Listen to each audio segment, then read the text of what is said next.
Hi there everyone, Darryl Griffiths here for Jumpcut Online. I hope you've all been very well. This is my final review from Glasgow Film Festival. You're probably sick of seeing this face in recent times. I apologise, but we are going to end on a really good note here. This is a film directed by Sebastian Lelio, who has given us a fantastic woman, boasting an incredible performance from Daniela Vega in the struggles of a trans woman after the passing of her partner. And at the back end of last year, I believe this is on Amazon Prime now, so do check it out if you well recommend. It's Disobedience. Rachel Weisz, Rachel McAdams, and depicted this beautiful lesbian relationship through a staunch Jewish community and challenging such perceptions in this tight-knit community in London. This film is Gloria Bell. It was the surprise film at the festival. It is a reinterpretation of Lelio's Gloria from a few years ago. Admittedly, I haven't seen the original version, so I'm only taking this American reimagining, if you like, at face value. But I am certainly going to seek it out and see how it stacks up after seeing this version. This version, Gloria Bell, is not out until June in the UK, which is annoying because I'm desperate to see it again. But I believe it's just come out in America. So, you jammy sods. So, do get out and see it. Gloria Bell. The titular character is played by Julianne Moore, the ever wonderful Julianne Moore. She's been an all-time fave of mine for so long. She's always... I'll watch her in anything, basically. Gloria Bell, she is a 50-something. Very free-spirited. She's rocking the bisexual lighting at various LA bars and clubs, and, you know, busting some sweet moves to various disco classics, think Earth, Wind and Fire, and so forth. And in her drive, well, her commutes to work, she's certainly warming up the vocal cords and singing along to the likes of Olivia Newton-John. Get well soon, Olivia. From what we've heard in recent times, and she strikes up this really unlikely relationship with John Turturro's Arnold. Now, John Turturro is not your traditional go-to as a love interest, to be honest, but he's refreshing to see him in it with the performance he puts in, which of course I'll elaborate on in a moment. He's a bit of a man-child. He's sort of estranged from a previous relationship whilst trying to stay loyal to his children, and there's an element of jealousy that sort of permeates throughout his very being in the solid family unit that Gloria has with her own family. And it's the film, as it progresses, sort of challenges Gloria's fierce independence and whether she necessarily needs a man to make her happy after being long-term divorced, whilst it's whether Turturro can sort of step up or step back into adult life and break the shackles that he feels like he's chained to, and see if they can find a happy medium between each other. Gloria Bell is an illuminating, utterly joyful film that I loved from the very second it started to its bloody finish. It is such a wonderful, wonderful film. Lelio's direction is particularly in a segment in Caesar's Palace in the infamous Las Vegas. It is such a richness. There's a great comedic vibe about the film that sort of is peppered throughout, and I don't know whether the original version was certainly renowned for that, but in this American version it's very much there, and it's well refined and great finesse, but I think the deeply human moments are what really strike a chord with.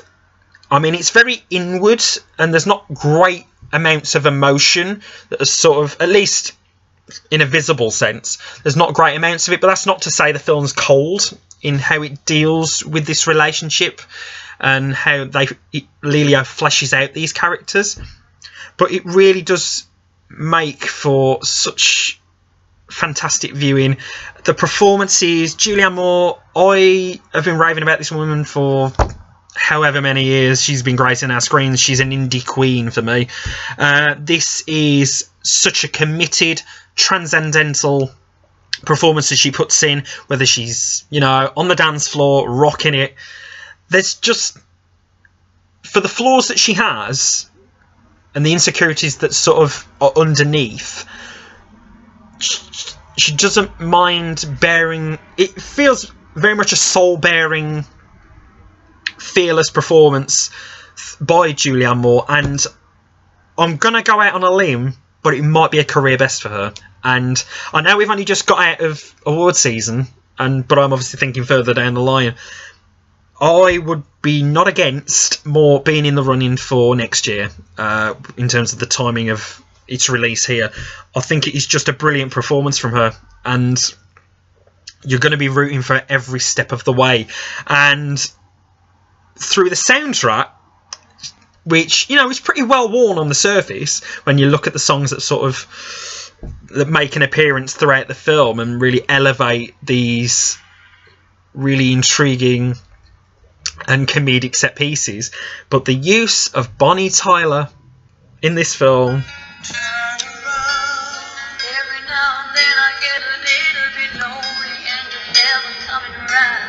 that's enough from me. I will only lip sync. Julianne Moore can sing her heart out, but you're not getting any voice from me because I suck at singing. Let's put it there. But the use of that in one sequence, I really want to talk about it, but I know I can't because I'll spoil it, and it's a real crowd pleaser in my eyes. It really makes for deliciously dark viewing.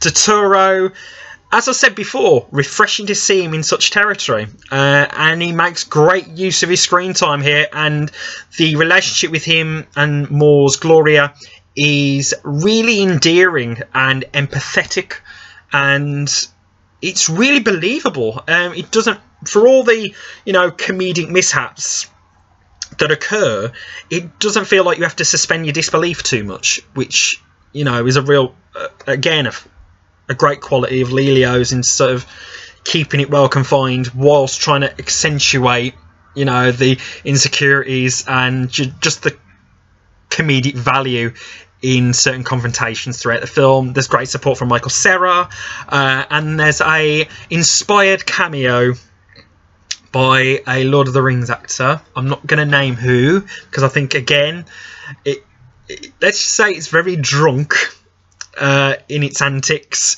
and there's one fantastic pan shot of Moore with him, and it's just beautifully captured, for all its, you know, crazy antics that do occur throughout it. But Gloria Bell is just as I say, it's an illuminating film. It was pure joy. It went down a storm at Glasgow, and I highly recommend it. And it caps off my video reviews from Glasgow Film Festival very nicely. I think it is a fantastic film, and again, further proof that Julianne Moore, I mean, she's just, I love her really much, and the film just solidifies why I do. It's just a brilliant film. I'm going to stop raving about it now. That is my review of Gloria Bell. I hope you've enjoyed it. This, of course, is a wrap on my Glasgow Film Festival coverage. A massive thank you to Jumpcut Online, who ultimately got me there, and to the festival itself. It was a pure joy being there for a great part of 2 weeks, and just thanks for your hospitality and just general warmth. And I've been Darryl Griffiths. My next written review will be Sorry Angel, which stars Pierre Deladonchamp from Stranger by the Lake. It's been on my radar for a while. I'm really looking forward to seeing it. In terms of video reviews, I'm just going to gather myself for a little while, and then I might put a few more out there over the coming weeks. On my radar, alongside Sorry Angel, is Benny's Back, starring Julia Roberts and the ever-brilliant Lucas Hedges. I'm really looking forward to that one, so that might be the next one, which is out on Friday. But for now, I've been Darryl. Be sure to like our page on Facebook, Twitter, Jumpcut_online, www.jumpcutonline.co.uk. That is a wrap.